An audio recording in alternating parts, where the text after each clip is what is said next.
Shifting our focus to a different story now, China's visible economic retaliation against South Korea over THAAD deployment had a devastating effect on local firms doing business there.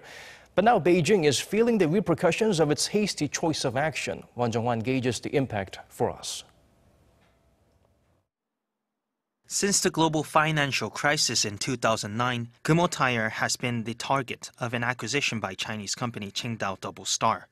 But recently, the efforts made during the long and drawn-out negotiations have all gone to waste after Qingdao Double Star decided to pull out from the deal.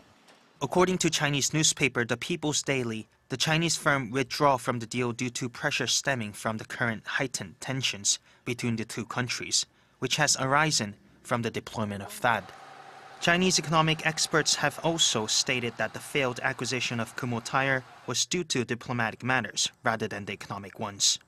They have pointed out that the acquisition of Korean companies in China is known to be favorable since it is concentrated in the manufacturing sector.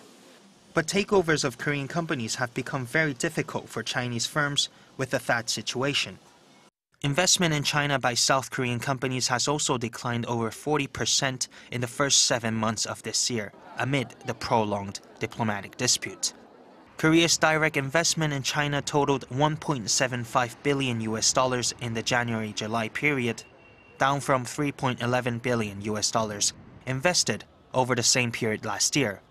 A sharp drop when compared to the moderate 1.2% and 3.7% falls in investment by the European Union and Japan, respectively.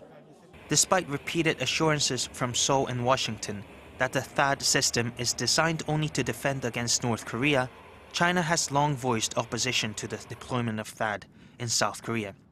But if China's economic retaliation over THAAD continues, companies from both nations will feel the damage.